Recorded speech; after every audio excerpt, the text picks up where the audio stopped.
Olá, bem-vindos a mais uma conversa com o especialista. Temos hoje aqui com o Dr. André Luiz Ataíde, que é médico otorrinolaringologista do Hospital Pequeno Príncipe e do Hospital Iguaçu, em Curitiba, cirurgião do grupo de implantes cocleares do Pequeno Príncipe e coordenador no Fellow de Otologia no Brasil, em convênio com a Fleet International Microsurgery Foundation da Suíça. Então, primeiramente, André, bem-vindo. Obrigado pela sua disponibilidade. A ideia é discutir com você a respeito da deficiência auditiva e da surdez na infância. Ótimo. Bom dia, doutor João. Obrigado pelo convite. Vamos a esclarecer alguns tópicos sobre esse interessante tema que é a perda auditiva, né? Ótimo. Bom, vamos lá, André. Antes de falar especificamente da perda auditiva, acho que seria importante a gente entender um pouco como é que funciona princípios básicos ali, só gerais da audição, né? Então, o que acontece com o som do momento que ele chega no ouvido até o momento que você entende o que uma pessoa está falando? Ótimo. A anatomia e fisiologia normal do ouvido, de uma maneira simples de entender, é o som, que é uma onda mecânica, né? Ele tem energia dentro dele, essa onda mecânica entra pelo nosso ouvido e essa onda mecânica vai fazer vibrar o tímpano. Atrás do tímpano que está vibrando, nós temos 3 ossinhos, o martelo, a bigorna e o estribo. E esse conjunto, o tímpano e esses ossinhos, vibram conjuntamente e essa energia vai ser transmitida para o ouvido interno, onde fica a cóclea, que é aquele caracolzinho que dá origem ao nervo auditivo. Então, da cóclea em diante é o que a gente chama de parte neurológica da audição. Então, o som vem lá de fora, entra pelo conduto, mexe o tímpano e os ossinhos e transmite essa energia para os líquidos que existem dentro da cóclea. E aí o nervo auditivo vai receber essa informação e levar ao cérebro. Essa é a anatomia normal, fisiologia normal da audição. Ótimo. Bom, e aí a partir disso, em qualquer uma dessas etapas, é possível haver alguma deficiência, alguma quebra Isso. nesse processo, né? Levando a uma deficiência auditiva ou uma surdez. Ou seja, você pode ter um problema que está no ouvido externo, que pode estar no ouvido médio, que pode estar no ouvido interno, pode estar no nervo coclear, né? Ou até mesmo no Exatamente. cérebro, né? E aí você tem dois tipos principais de deficiência auditiva, que seria a condutiva ou neurosensorial. O, Isso. como é que você diferencia isso? Quer dizer, o que diferencia esses dois tipos de surdez? Ótimo, doutor João. Então, para entender o que é perda condutiva e perda sensória neural, é que eu fiz essa explicaçãozinha rápida ali sobre o caminho natural do som. Então, o que seria uma perda condutiva?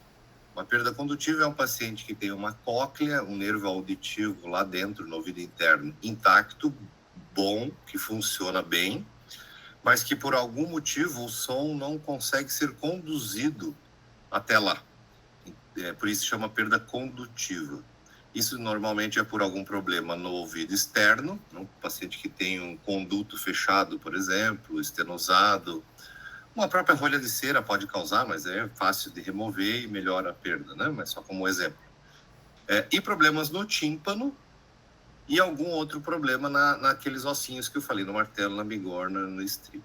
Então, se tiver alguma coisa no ouvido interno e no ouvido médio, que é o tímpano e esses ossinhos, uma perda causada por problemas nessas duas regiões, ouvido externo e ouvido médio, pode causar uma perda condutiva, né? Já a perda sensório-neural, ou neurosensorial, né, a gente costuma falar sensório-neural, é o contrário. O paciente tem um ouvido externo, ouvido médio, tímpanos, ossinhos intactos, normais, e aí o problema é lá na cóclea, naquele caracolzinho que dá origem ao nervo auditivo. Essa é uma perda sensório-neural, uma perda neural da audição, né? Ótimo. Bom, vamos já chegar em como que você vai ver clinicamente cada tipo de perda, tudo isso, tá? Mas antes disso, só queria entender um pouco o que leva a essas perdas auditivas na infância, né? Então você tem principalmente dois grupos, aqueles que a pessoa já nasce com a surdez ou com a deficiência auditiva, e aqueles que se desenvolvem, em que a perda se desenvolve ao longo da infância ou mais tarde na vida, né? Quais são as principais causas da perda congênita, ou seja, daquela perda que a pessoa já nasce sem escutar? Existem inúmeras causas, nós vamos falar mais das mais comuns, digamos assim. Uma causa pré-natal bem prematura. Por algum motivo a criança nasceu antes do tempo, com prematuridade, e aí alguns fatores, a própria prematuridade, essa criança prematura muitas vezes vai precisar ir para uma UTI neonatal e lá usar oxigênio, medicamentos, antibióticos. Então, todos esses são fatores de risco para a perda auditiva.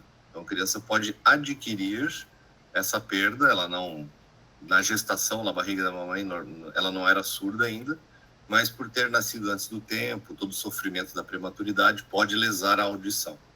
Então, essa é uma causa relativamente comum dentre as causas de perda auditiva ao nascimento.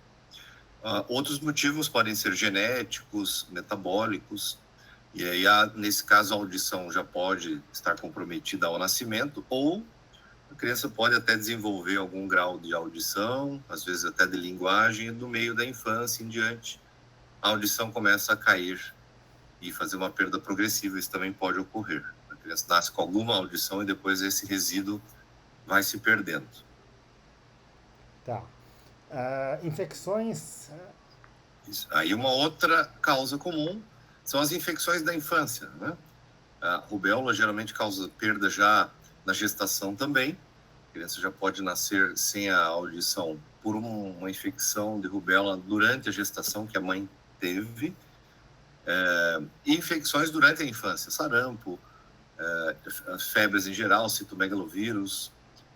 Por isso a importância de um pré-natal e de um acompanhamento da criança também durante a infância pelo pediatra. Muitas vezes quem pode ver o sinal amarelo, o sinal vermelho ali de que a audição não está boa, às vezes é o pediatra, né? O pediatra tem um papel importante em detectar isso e encaminhar para um otorrinolaringologista para poder fazer, então, o diagnóstico adequado. Ótimo. Bom, vamos chegar um pouco nos sinais clínicos daqui a pouco, né? Ainda durante a infância, uma outra causa relativamente comum seria a otite, especialmente a otite serosa, que é a otite não infecciosa, né? Por que isso levaria à deficiência auditiva? Isso normalmente leva a perdas leves e moderadas, né? Nós estávamos falando antes das infecções, causas congênitas, são muitos casos de perda profunda, em que a solução é o implante coclear, que nós vamos falar mais para frente. Já essas perdas por otite serosa, sinônimos de otite serosa, otite secretora, otite de efusão, que nada mais é do que acúmulo de líquido, de secreção, atrás do tímpano. Então, no ouvido médio, entre o tímpano, né, e a cadeia ossicular, aqueles ossinhos atrás do tímpano, ao invés de ar ali, que seria o normal, ele ali fica repleto de líquido. Como esse líquido não é pus, a criança não se queixa de dor, não tem febre, apenas ela tem um abafamento da audição, uma perda leve a moderada, mas muitas vezes é uma criança pequena que não vai avisar a mãe, né? Mamãe, me leve no otorrino que eu estou com a audição abafada, porque são crianças pequenas. Então, às vezes, detecta-se isso meio depois de alguns meses, quando a criança começa a ter até algum atraso de linguagem. Essas perdas não costumam ser profundas. Se tenta um tratamento clínico com remédio, que às vezes pode não responder. E nesses casos que não responde a remédio, são os casos que vão para a cirurgia, que é a timpanotomia para colocar um tubo de ventilação ou carretel, né? Um dreno, nada mais é do que um dreno no tímpano, que impede que esse líquido se forme novamente. E esse tubinho, esse líquido, ele cai espontaneamente em torno de 6 a 12 meses depois, dependendo do modelo do tubo, né? Ótimo, quer dizer, por mais que seja uma causa leve a moderada de perda auditiva e que seja tratável, né, com não tanta dificuldade, um diagnóstico tardio pode levar a algumas consequências ruins aí para o desenvolvimento, né? Pode, sem dúvida. Ótimo. Bom, e aí uma das principais formas de detectar essa perda auditiva na infância é ainda logo após o nascimento, com o teste da orelhinha, né? Que Exato. Também é chamado de um teste de triagem auditiva neonatal. Exato. Como é que é feito esse teste? O que ele avalia? Esse exame é importantíssimo porque é um exame rápido, indolor e pode e deve ser feito já na maternidade, antes do bebê ir para casa, já se faz o teste da orelhinha, que é um exame chamado emissões otoacústicas. Emissões otoacústicas é um nome meio complexo, então, para o leigo, o teste da orelhinha é fácil de fixar, né? Mas, basicamente, é um exame feito pela fonoaudióloga, que vai ver a resposta do nervo auditivo. Esse é como você muito bem disse, é uma triagem, ou seja, vai pegar ali problemas de audição e vai pegar crianças que nem tinham problema, mas o exame deu um pouco alterado. Então, a criança que passa nesse teste, ótimo, vai para casa e vai seguindo todos os cuidados de puericultura da infância ali, de medir a criança. Que, por outro lado, essa triagem neonatal mostrou-se alterada, ela vai precisar de novos exames para saber se realmente existe um problema auditivo ou não. E aí vai se aprofundando a investigação. Mas, no primeiro momento, essa triagem na maternidade é fundamental. Ótimo. Podemos dizer, então, que um resultado positivo do teste não indica necessariamente perda auditiva, mas uma necessidade de uma reavaliação, uma investigação melhor. Já o resultado negativo, ou seja, quando o teste é normal, você pode ficar tranquilo que quer dizer, a pessoa não tem nenhuma forma de deficiência. Exatamente. Ele é uma peneira, digamos assim, uma triagem, né? Se ele deu normal, dá para ficar tranquilo. Ele tem uma boa sensibilidade, especificidade para isso. Bom, então, uma vez que a pessoa, que o recém-nascido tenha feito o teste da orelhinha, a gente sabe que se tem alguma causa ali pré-natal, que isso foi identificado ali e aí tem todo o caminho que a gente vai seguir daqui a pouco, né? Agora, para aqueles que têm o teste normal, eventualmente podem desenvolver uma perda auditiva, você já discutiu aí um pouco as causas para isso, né, ao longo da infância, né? Quando que, você falou da importância até da avaliação do pediatra nesta avaliação, nessa triagem. Quando que a gente tem que desconfiar que a criança possa ter um déficit auditivo? Normalmente a criança desatenta, que fica muito nas suas brincadeiras, com pouca interação, isso nos pequeninhos, né? E na fase escolar, a criança que não acompanha, que tem déficit de atenção. Claro, muitas crianças têm um déficit de atenção em si, né? Mas nós precisamos ter certeza se por trás desse déficit de aprendizado e de atenção não estaria uma perda auditiva, né? Nem toda criança desatenta tem perda, mas é importante verificar isso antes de tratar como deficiência de atenção e déficit de aprendizado. Então, certificar-se que a audição esteja normal. Se tiver, aí vem outras partes pedagógicas. Mas se o motivo do atraso de aprendizado, de linguagem, for a audição, nós precisamos melhorar essa audição, colocar som dentro do ouvido do paciente para que ele possa aprender, né? Essa primeira infância é importantíssima na aquisição da linguagem. Ótimo. E aí é importante essa diferenciação da surdez e da deficiência auditiva, né? Porque muitas vezes você fala, não, mas ele responde quando a gente consegue conversar com ela e ela tem uma linguagem, está desenvolvendo até a linguagem, talvez um pouquinho atrasado, mas está desenvolvendo bem, ou seja, ela escuta, né? Mas eventualmente ela não escuta normalmente, né? Ou seja, ela tem uma perda auditiva e uma das consequências disso é o que a gente chama de uma fadiga mental, né? Aquela pessoa, ela demanda muito esforço para entender o que está sendo falado e isso vai gerar uma fadiga, cansaço, né? Como é que você vai entender essa fadiga mental, assim, do ponto de vista clínico? Quer dizer, uma criança mais agitada, o que mais que você pode estar vendo nela? Bom, essa fadiga auditiva, ela ocorre em todas as idades, né? A gente percebe muita perda em idoso também, acontece a mesma coisa. Quem ouve menos precisa prestar muito mais atenção. Todos nós fazemos leitura labial, mas quem ouve bem usa pouco esse recurso, né? Não precisa ficar prestando atenção nos movimentos da pessoa, da boca, da face, das expressões faciais. Isso ajuda a gente a entender uma ou outra palavra que não foi compreendida dentro de um contexto. Então, a gente fala com a voz, mas com o rosto, com a boca, com as expressões.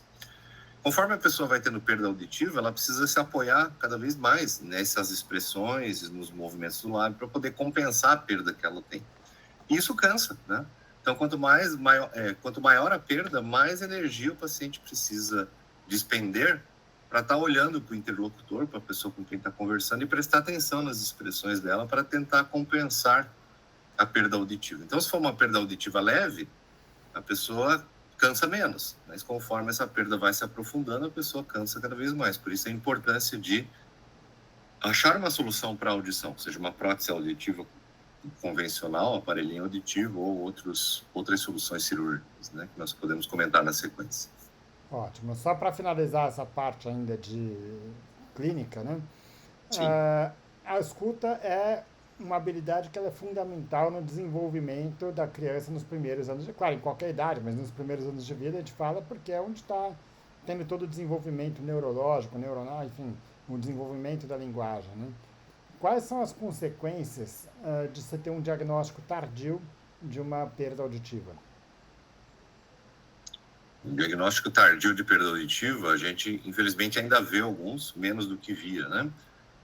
Se é uma criança com perda importante e ela cresce assim com essa perda, ela vai ter sérias dificuldades de linguagem, de aprendizado, e que pior, depois a gente não consegue reverter. Nosso cérebro é programado para aprender um idioma, uma linguagem, entre 0 e 3, 4 aninhos de idade, né? Se você ensinar 2, 3 idiomas para essa criança nessa fase dos primeiros anos de idade, ela aprende 2, 3 idiomas. Acontece às vezes com famílias que o avô de um lado fala um idioma, o avô do outro fala, e a criança vai aprendendo mais de um idioma ao mesmo tempo, tal a capacidade do cérebro de aprender nessa idade.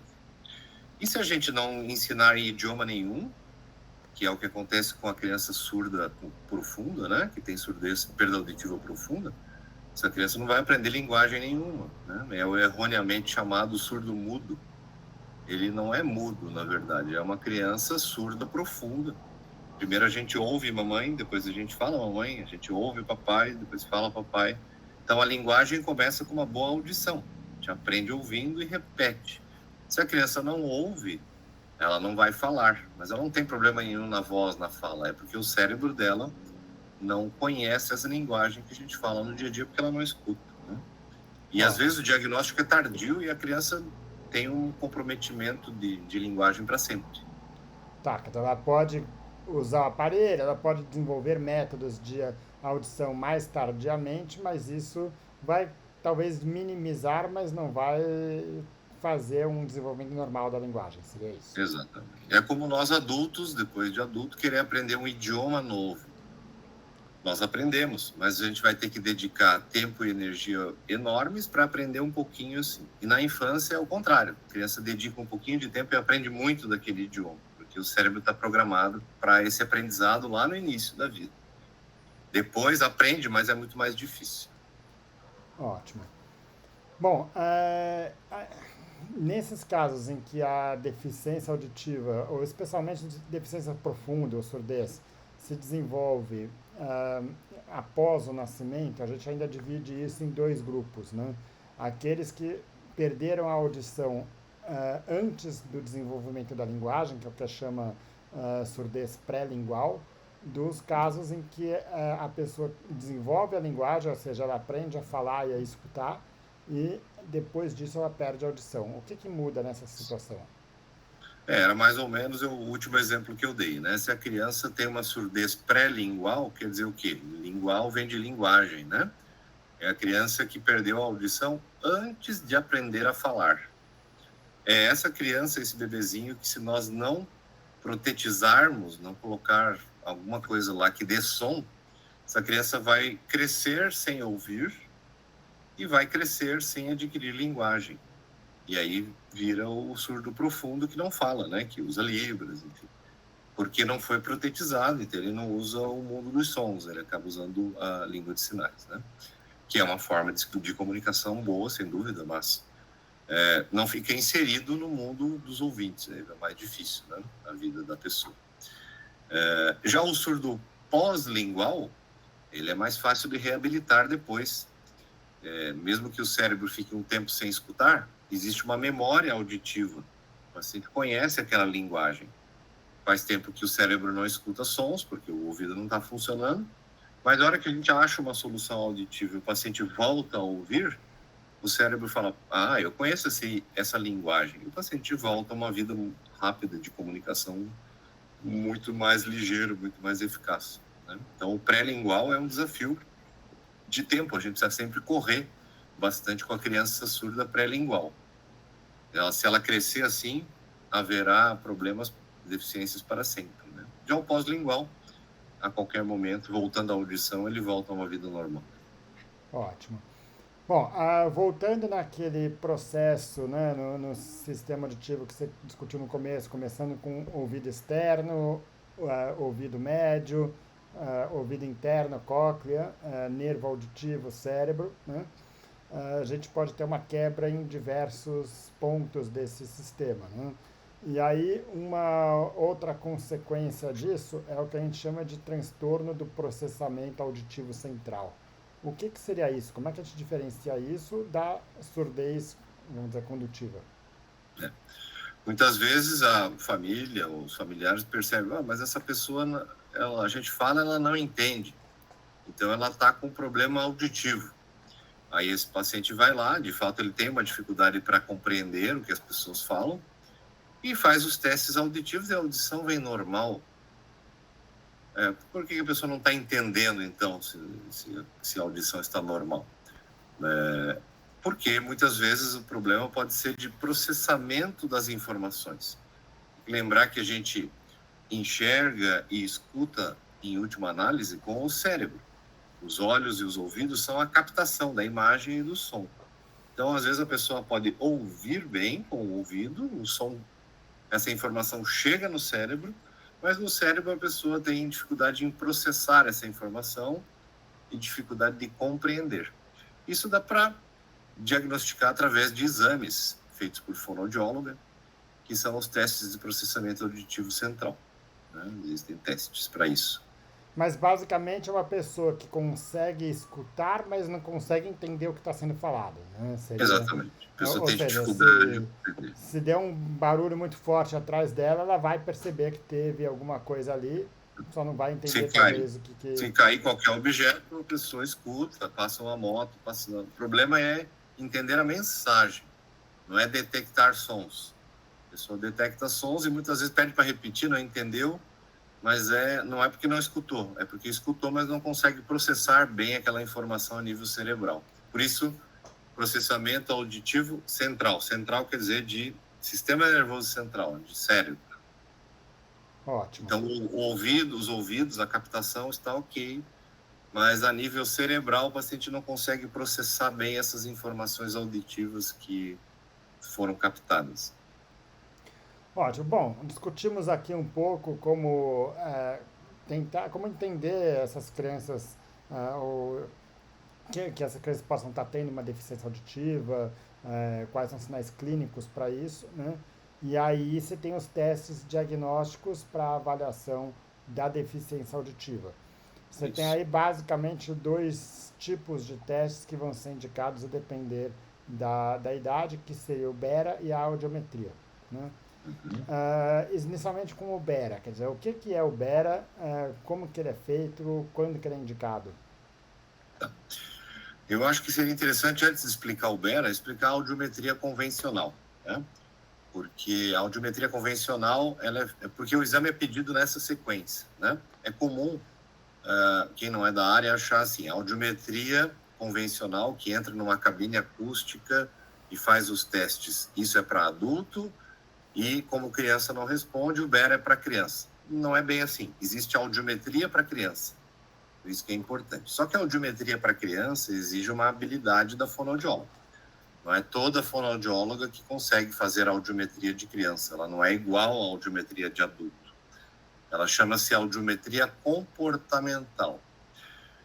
Qual é a vantagem? A audiometria comportamental, a criança acha que está brincando e, na verdade, está testando a audição. A fonoaudióloga com brincadeiras lúdicas, instrumentos, chocalhos, bumbos, cada instrumento tem a sua frequência, a sua intensidade, e a fono consegue, inclusive, saber de um lado, do outro, saber a lateralização. Mas isso exige uma fonoaudióloga treinada, com bastante experiência em criança, e às vezes a fono precisa de uma auxiliar, que ajuda com essas avaliações. Então, precisa, às vezes, 2 fonos. Não é qualquer cidade, qualquer centro que tem uma fono experiente, com ajudante e com espaço adequado para avaliar a audição de criança.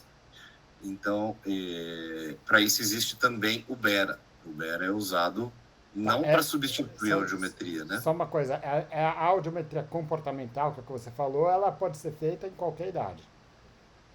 Sim, existem técnicas para cada idade, né? A audiometria, de forma geral, aquela convencional que entra na cabine e o paciente avisa que está escutando e se faz um gráfico da audição, de forma geral, a partir dos 7, 8 anos de idade, dependendo da criança, claro, mas a maioria das crianças, a partir de 7, 8 anos, consegue fazer. Abaixo disso, depende da criança. Há crianças bem maduras que entendem e com até menos que isso conseguem fazer audiometria convencional. Abaixo disso, existem técnicas para bebezinho, técnicas para crianças um pouquinho maiores e técnicas para crianças já grandes. Então, são várias técnicas de audiometria comportamental que as fonos podem usar. Mas, como eu disse, não é qualquer lugar, qualquer clínica que há uma equipe de fonos para isso, né? Ótimo. Mas é importante dizer que esse exame existe e é mais fácil, né, de fazer, porque não precisa fazer a criança dormir. Já o BERA, a criança tem que estar quietinha, paradinha, porque ela não depende do comportamento dela, de mostrar que está ouvindo ou não. A criança, já explicando o BERA, que você tinha me perguntado, o BERA, a criança ou o paciente mesmo adulto faz BERA também, o BERA não é só para criança. O BERA, o paciente fica deitado horizontalmente, de preferência, no caso das crianças, dormindo. O adulto não precisa dormir, mas ele tem que ficar paradinho, quietinho. É colado eletrodos que vão captar as ondas do nervo auditivo e é colocado um fone que vai fazer os estímulos auditivos. Então, o fone vai fazer os estímulos auditivos e esse som passando pelo nervo auditivo vai ser captado por eletrodos colados em várias partes aqui da cabeça. Mas não invasivo, é bem tranquilo. Só que em criança, claro, uma criança não vai ficar, o exame lá dura 20 minutos, o que seja, a criança não vai ficar paradinha. Então, para crianças é importante que ela durma, né? Isso nem sempre é fácil fazer a criança dormir. Ótimo. E, bom, então a audiometria, seja essa audiometria comportamental ou a audiometria tradicional, já numa criança um pouco mais velha, ela é feita em todos os pacientes, sempre que estiver disponível, claro, né? Em todas as crianças que se suspeita da deficiência auditiva, né? Sim. O BERA, qual que seria a indicação dele?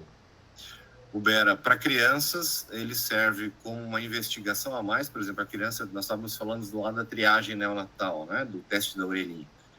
Se o teste da orelhinha deu alterado, isso não quer dizer necessariamente que temos aí uma perda auditiva, né? Aí essa criança vai para um BERA, que BERA é uma sigla, né, em inglês, que quer dizer audiometria de tronco encefálico. É uma audiometria que não depende da participação do paciente, ele só precisa ficar quietinho e o aparelho vai medir, consegue medir os limiares e o funcionamento todo do nervo auditivo, tanto de um ouvido quanto do outro. Então consegue fazer uma audiometria, digamos assim, captar os limiares e como é que isso está funcionando. Então o BERA serve para confirmar as alterações das emissões otoacústicas e para procurar causas de perda sensório-neural.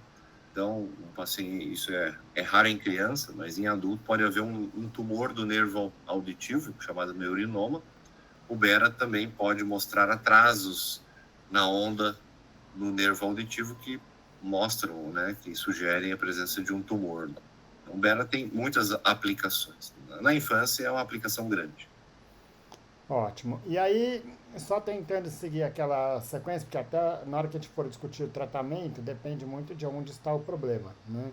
Então, é importante você ter uma avaliação, uma vez que você identificou a perda auditiva, então já está caracterizado isso pela clínica, pelos testes da audiometria, pelo teste de BERA, mas esses testes ajudam também você saber se o problema está no ouvido interno, se está na orelha média, se está no nervo coclear. Sim. Então, é aquela sequência que na medicina nós conhecemos bastante, né? Anamnese, exame físico, já vão te dar informações, e os exames complementares, audiometria comportamental, BERA. E emissões otoacústicas, às vezes a gente precisa pedir de novo, não só lá na triagem neonatal, né? Fechado esse diagnóstico audiológico da audição, nós vamos pensar nas soluções. Se o paciente tiver uma perda, por exemplo, por otite secretora, líquido atrás do tímpano, o tratamento é medicamento, que se não melhorar, vai para a cirurgia. Já se for uma perda sensório-neural, uma perda do nervo, que não há nada cirúrgico para fazer num primeiro momento, aí vai depender. Se a perda for leve ou moderada, esse é um paciente com um aparelhinho auditivo convencional, que a fonoaudióloga vai adaptar no ouvido da criança.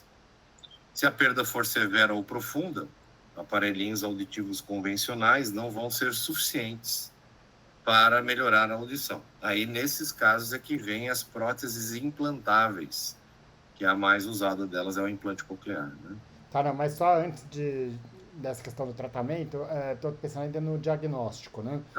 Como é que você caracteriza? Então, por exemplo, um exame otológico, você consegue identificar, por exemplo, um problema na orelha média, né? Na otoscopia, que é examinar o ouvido, o otorrino ele já vê que o aspecto do tímpano está alterado e sugestivo de que atrás do tímpano, por exemplo, haja líquido, secreção, que é a otite serosa que você estava falando, otite secretora.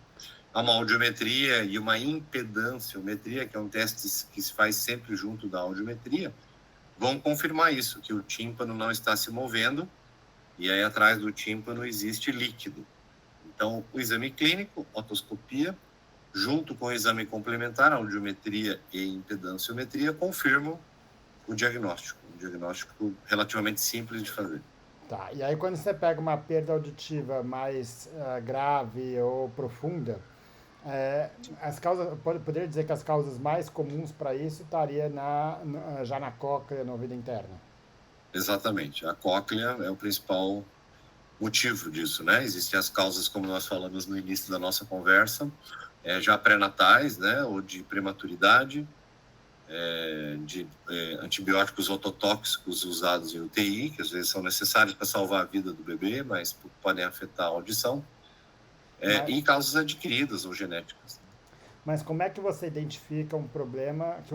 Você já identificou que a criança tem uma deficiência auditiva grave, profunda. Como é que você caracteriza? Fala, ela de fato ela tem um problema que vem da cóclea. Sim, nós sabemos através de uma perda sensório-neural. Sensório quer dizer, sensório é da cóclea, neural do sistema nervoso central. Então, nesse momento se junta tudo. A gente só sabe que não é uma perda condutiva, por exemplo, é uma perda sensório-neural, ou da cóclea, ou do sistema nervoso central, ou dos dois. Aí vem os testes. Nós vamos para uma criança, antes de botar um implante auditivo, que seja, se faz exames de imagem, muitas vezes, para ver. Essa criança tem alguma malformação na cóclea? Então, uma tomografia mostraria isso. Essa criança, será que ela não nasceu sem nervo auditivo? Uma ressonância mostraria isso. Evidente que nós vamos pedir tomografia e ressonância para criança que tem uma otite serosa, que só tem líquido atrás do tímpano, não é necessário, né? Mas se a criança tem uma perda sensório-neural profunda, severa, profunda, candidata a uma solução mais cirúrgica, os exames diagnósticos têm que progredir, além dos exames de audição, para exames de imagem. E nós temos que estudar a anatomia e ver o que tem lá dentro de errado, se há algo de errado com a cóclea ou com o sistema nervoso central. Ótimo. Bom, e aí uma vez que fez toda essa investigação, aí a gente vai partir para o tratamento, né? Todas as crianças com perda auditiva, até a gente está falando muito aqui ainda, né, de intensidade. Você falou da perda leve, moderada, grave e profunda, né? Só para a gente alinhar bem aqui, para as pessoas entenderem o que a gente está falando aqui, como é que você caracteriza isso? É muito comum o paciente chegar no consultório e tem aquela pergunta: doutor, quantos % da audição eu perdi? Né? Ou, no caso da criança, meu filhinho, quantos % da audição ele perdeu? A audição não é em porcentagem, nunca foi, nem nunca será, porque é uma função logarítmica. Então, 10 decibéis em cima ali da audiometria é diferente de 10 decibéis embaixo, né? Então, ele não é linear. Uma forma mais fácil, mais simples de caracterizar as perdas é essa que você acabou de dizer. É saber se a perda é leve, moderada, severa ou profunda. Então, são 4 níveis. Sabe? Caiu do normal, a perda pode ser leve, moderada, severa ou profunda. Por que é importante caracterizar assim? Porque a perda leve e moderada são as perdas que dificilmente vão precisar de algo invasivo, algo cirúrgico. Então, esse paciente vai ou fazer um tratamento com medicamento, ou botar um dreninho ali, um tubo de ventilação, se for uma otite serosa, ou é um paciente que vai recuperar essa perda leve e moderada com um aparelhinho auditivo convencional. Já as perdas severas e profundas, elas não dão boa resposta com o aparelho auditivo convencional. A perda é tão grande que o aparelho não resolve. Né? Usando um exemplo oftalmológico, é como se fosse um olho tão deficiente de visão que um óculos não resolve. Né? Então é isso, é a perda auditiva tão grande que um aparelho auditivo convencional não resolve. Esses pacientes com perda severa e profunda, antigamente não havia nada para oferecer para eles, a não ser libras, né, que são a língua de sinais, leitura labial, fonoterapia. Hoje, né, com a medicina moderna, existe o implante coclear, que é uma outra técnica cirúrgica. Ótimo, vamos chegar nisso já, mas assim, só para entender, porque o que pode ser leve para um pode não ser para outro, né? Você determina isso com base na audiometria ou com base na clínica do paciente? Ela fala, olha, você escuta isso, isso é Não. leve, quer dizer, como é que você pode direcionar para a pessoa entender se ela é leve, moderada ou profunda? Quando o paciente faz uma audiometria, ou no caso ali de um BERA, né, um PEAT, uma audiometria de tronco encefálico com limiares, o laudo da fonoaudióloga desse exame já vem escrito lá, conclusão, perda sensório-neural de grau moderado. Isso vem pronto no resultado da audiometria. Então, no consultório, a gente não consegue muito bem saber os limiares só conversando com o paciente. Claro que eu consigo ver se o paciente tem uma perda profunda ou uma perda leve já conversando. Falo, não, esse paciente perda profunda ele não tem, porque ele está conseguindo me entender. Então, a gente consegue, com a experiência, já estimar o que vai vir de resultado na audiometria. Mas, para se basear no tratamento, a gente vê o resultado do exame mesmo. A audiometria nos conta já se a perda é leve, moderada, severa ou profunda. Por isso a importância de uma boa fonoaudióloga para um exame bem feito, né? Porque ele vai nos guiar o tratamento.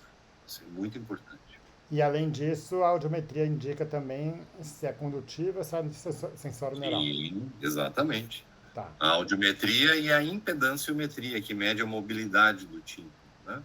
Então, esses exames conseguem nos mostrar se a perda é condutiva ou sensório neural e a intensidade, leve, moderada, severa ou profunda. Isso vem no laudo da audiometria. Ótimo. E aí, dependendo do tipo de perda auditiva, claro que aí envolve a investigação, a otoscopia, tudo isso, você vai ter algumas causas que são tratáveis. Então, você já falou a respeito, por exemplo, da otite serosa, que você tem procedimentos que tratam e resolve o problema, a causa da perda auditiva, a pessoa volta a escutar normalmente. E tem aquelas causas que não são tratáveis, né? E aí que você vai ter que usar mecanismos para compensar essa perda auditiva. Exato. O primeiro deles seriam os aparelhos auditivos, né? Toda criança com perda auditiva se beneficia desses aparelhos? Sim, se a perda for leve a moderada, que são a maioria das perdas do dia a dia, sim, essas crianças vão se beneficiar com aparelhinhos auditivos convencionais, que são aqueles aparelhinhos que colocam atrás da orelha, alguns modelos dentro, mas normalmente os que têm mais recursos tecnológicos são os pequenininhos de colocar atrás, que tem um fiozinho transparente que entra aqui. Quem adapta o aparelho auditivo é, de novo, a fonoaudióloga, mas o médico é que dá o caminho, né? O otorrino, o médico otorrino é que vai dizer, ó, o seu caso é remédio, não, o seu caso é cirurgia, ou não, o seu caso é aparelho auditivo. Então, o médico é que diz isso. Então, o médico, uma vez dizendo, o seu caso é aparelho, O modelo, o tamanho, a cor, a regulagem do aparelho é feito por um profissional de fonoaudiologia, né? Uma fonoaudióloga ou um fonoaudiólogo que vão fazer essa adaptação, a programação do aparelho auditivo da criança. Ótimo. E isso resolve uma boa parte dos casos, né? Tá, então aí seriam os aparelhos que a gente chama de amplificadores, né? Que basicamente eles têm o objetivo de aumentar o volume que a pessoa está ouvindo, né? É. Aí depois disso você tem outras técnicas aí já cirúrgicas, como o implante coclear. Eu não vou entrar muito no detalhe de cada um deles, até porque a gente vai ter uma discussão já na sequência aí sobre os aparelhos e sobre os implantes todos, né? Mas o que eu Perfeito. queria chegar num primeiro momento aqui é entender, olha, quem de fato vai se beneficiar disso? Porque a gente vê até, por exemplo, a linguagem de sinais. A linguagem de sinais a Libra é uma forma de comunicação para pessoas com perda auditiva grave, né, ou profunda, né? E, de alguma forma, a gente sabe que elas estão usando essa linguagem porque elas não recuperaram a audição de alguma outra forma, né? Sim. Então, por que é que uma pessoa pode, eventualmente, não ter um bom resultado com os tratamentos, seja com os aparelhos auditivos convencionais, seja com os implantes cocleares e tudo isso? Então, veja, vamos usar o exemplo que você deu lá do paciente que usa Libras. O paciente que usa Libras é o paciente que perdeu a audição antes de aprender a falar. É o que a gente estava falando no início da nossa conversa. É o surdo pré-lingual. Ele perdeu a audição antes de aprender a falar. Porque se a pessoa já falava, como eu e você, por exemplo, amanhã amanhecemos por algum motivo surdos. Nós não vamos usar Libras, porque Libras é um idioma difícil de aprender, inclusive, para quem nunca usou. Assim como qualquer idioma novo, a gente aprender um idioma novo, seja chinês, alemão, árabe, é muito difícil a gente aprender depois de adulto se nunca usou.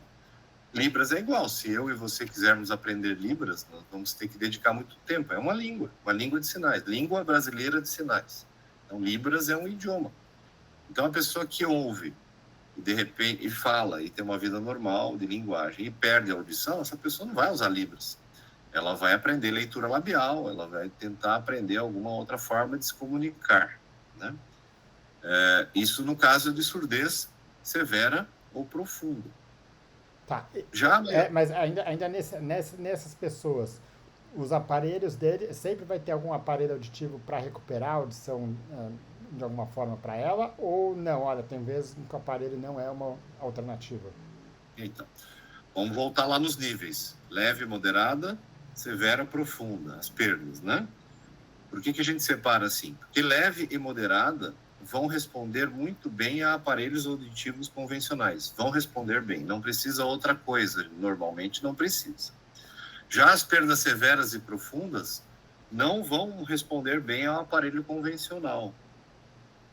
E esses pacientes, antigamente, não existia implante coclear. O implante é para essas perdas severas e profundas que não melhoram com o aparelho convencional. Não sei se será essa a tua... Exato. Mas assim, os implantes, eles vão recuperar essas perdas auditivas severas ou profundas, ou tem casos em que eles não vão ser suficientes? Não, normalmente o resultado é fantástico. Melhora muito bem. Ou seja, pegando esse exemplo que você deu, amanhã eu acordo, não estou mais escutando, seja lá qual causa for, Isso. de alguma forma eu vou conseguir recuperar essa audição, seja com um aparelho convencional numa perda leve, seja com implante coclear numa perda já mais profunda, ou até outros procedimentos para quando você tem uma perda de nervo auditivo, coisa assim. Exatamente. Hoje, com a nossa tecnologia que existe na atualidade, praticamente caso nenhum fica sem solução. Ótimo. Né? Todo mundo pode voltar a ouvir. E aí, quando você pega uma criança que tem uma perda pré-lingual, poderíamos dizer até a mesma coisa, desde que seja tratada precoce, né? Quer dizer, seja aquela criança que teve uma perda pré-lingual e que foi tratada e reabilitada precoce, seja com aparelho auditivo, seja com os implantes, seja com qualquer outra técnica, ela vai conseguir recuperar a audição e vai, de alguma forma, se comunicar através da fala e da escuta. Da linguagem normal. Ela vai aprender a língua. da linguagem Tá. normal. Uma Tá. criança com perda leve e moderada na infância, se a gente não fizer nada, ela vai ter um atraso, ela vai falar, porque só quem não fala é quando é a perda severa e profunda. Se a Isso. criança tem uma perda leve ou moderada, ela vai adquirir linguagem, ela vai aprender na escola, mas possivelmente ela vai ter um atraso. Se essa criança usar um aparelho auditivo precocemente, ou convencional, porque a perda é leve e moderada, ela vai aprender igual as outras crianças ouvintes, não vai ter atraso, vai muito bem. Ótimo. E o problema, então, principal é para a criança que tem uma perda profunda e que é tratada tardiamente. Essas é que não vão se beneficiar tanto ou vão se beneficiar menos dos É. aparelhos, seja lá qual for, e aí vai acabar usando uma forma alternativa de comunicação. Veja, se a gente colocar um implante numa criança que cresceu sem ouvir, que é o famoso surdo-mudo, né, erroneamente chamado surdo-mudo, que usa Libras, se nós colocarmos um implante nesse paciente, ele vai escutar tudo. O problema é que ele não vai entender nada. É como alguém começar a conversar com a gente num idioma que a gente não fala, né? Um chinês vem falar comigo, com você, acho que você não fala chinês, eu também não. A gente vai escutar o que o chinês está falando? Vai, cada palavra. Por que a gente não vai entender? É algum problema no nosso ouvido? Não, é um problema no nosso cérebro. Nosso cérebro não conhece chinês. Então, se a gente colocar um implante coclear num surdo-mudo que cresceu sem ouvir, coloca o implante nele, começa a conversar com ele, ele vai ouvir tudo. Só que para ele, isso que a gente está falando é um idioma que ele não conhece. Então, ele escuta, mas não entende. Não entende por quê? Porque o cérebro dele cresceu, passou a melhor fase para aprender essa linguagem, sem ouvir. E agora, depois de maior, de mais crescido, de criança grande ou um adulto, o cérebro não consegue aprender isso, ou vai aprender de uma forma muito lenta, né? Vai ter muita dificuldade. Ótimo. Bom, e aí considerando, obviamente, questões de acessibilidade, a gente está num país que, obviamente, a acessibilidade da população é um ponto a ser questionado, né? E até não só de tratamentos, mas de avaliação, de diagnóstico, compreensão da família, de tudo isso, né? Agora, Sim. vamos pegar em países mais desenvolvidos, onde o nível sociocultural é maior, onde os serviços estão mais disponíveis. Ah, a gente poderia dizer, de alguma forma, que a tendência é cada vez mais as pessoas não precisarem da língua de sinais ou quase não ter essa necessidade, porque, de alguma forma, pelo que você fala, a indicação dela seria para pessoas que tiveram essa perda profunda e que não tiveram tratamento adequado. Sim. Essa sua pergunta é interessantíssima, né? O Brasil tem dificuldades de acessibilidade, né? Mas já foi muito pior. Hoje mesmo no SUS, no Hospital Pequeno Príncipe, a gente tem um programa pelo SUS. No começo, as crianças vinham tarde, já vinham crescidinhas e ficavam na fila um tempo. Hoje, a fila é mínima, em 1, 2 meses a criança está implantando e a gente consegue implantar os bebezinhos que nascem com surdez profunda ou que faz diagnóstico de surdez profunda. Já com 1 aninho e meio de idade, ela já está com implante. Às vezes, implante bilateral, já coloca dos dois lados. O que vai acontecer no longo prazo se as crianças que nasceram surdas não crescerão mais surdas? E em algumas décadas, nós só vamos ver pacientes mais velhos usando Libras. As novas gerações que nasceram surdas, elas vão ser ouvintes. E elas vão crescer ouvindo. Então, a tendência do futuro é que nós vamos ver cada vez menos crianças e jovens usando Libras. Por quê? Porque Libras, o adulto que usa Libras é o que cresceu sem ouvir. E isso não está mais acontecendo. Mesmo no Brasil, com suas deficiências de país emergente e tudo mais, mesmo assim, as crianças, mesmo no serviço público, estão sendo implantadas precocemente e não vão crescer sem ouvir. Então, uma criança que vai usar a linguagem oral, sonora, como eu e você estamos conversando agora, e não língua de sinais, né? Isso não impede que a pessoa possa ser bilíngue. É comum a gente ver na televisão aqueles tradutores que ficam no cantinho da imagem ali traduzindo Libras. Aquilo é uma pessoa que entende o que o ator principal está falando e consegue traduzir para Libras. É uma pessoa bilíngue, né? Ela domina a linguagem oral e domina a linguagem de sinais. Então, ninguém é contra Libras, linguagem de sinais. Mas, claro, a pessoa com deficiência auditiva que só usa Libras, ela só vai conseguir conversar se a outra pessoa com quem ela conversa for fluente em Libras, senão ela não vai conseguir conversar. Então, isso pode limitar um pouco a qualidade de vida da pessoa. Ótimo. Até para pegar aqui uma questão mais histórica, os implantes cocleares, eles estão nesse nível de desenvolvimento já faz bastante tempo? É, os implantes cocleares hoje, eles são uma rotina no dia a dia do centro cirúrgico. Tá lá no mapa cirúrgico, tem lá o nome de diversas cirurgias comuns e está lá implante coclear. É importante dizer isso porque há pessoas que acham que implante coclear é experimental, é uma coisa nova. Então, no Brasil, o primeiro implante coclear foi feito há 40 anos atrás. Claro que era uma cirurgia esporádica, né, eventual, que no começo só se fazia em centros muito grandes. Hoje, mesmo as cidades do interior, a gente dá muito treinamento, né, nessa área, cidades menores do interior já fazem implante coclear de rotina, é uma cirurgia rápida, segura, o paciente interna cedinho de manhã, a cirurgia leva em torno de 1 hora e pouco cada ouvido, dependendo se for um ouvido ou dois, né? E no fim da tarde, a criança ou o adulto já vai embora para casa, não é algo que precisa de UTI, de uma grande internação, é uma cirurgia rápida e segura. Ótimo. E é um problema até social que a gente consegue prever para frente, né? Porque, pelo que você está falando, vamos dizer, as crianças de agora, de 10, de 15 anos, cada vez menos têm essa linguagem de sinais, né? E aí a gente sabe que daqui a 30 anos você vai ter muito pouca gente que usa a Bom, linguagem de sinais e bom, vai ser uma dificuldade maior para essas pessoas mais velhas que eventualmente não adquiriram outra forma de comunicação, né? sim, exato. Uhum. Ótimo. André, queria te agradecer a disponibilidade, acho que foi bem útil a discussão, de entender os princípios gerais e aproveitar para falar que a gente vai ter agora uma segunda discussão falando mais especificamente sobre os aparelhos auditivos, os implantes especificamente, que aí acho que vai dar para entender um pouquinho melhor esses últimos comentários agora. Ótimo. Eu que agradeço aí pelo convite. Espero ter esclarecido as dúvidas. Obrigado mais uma vez, André.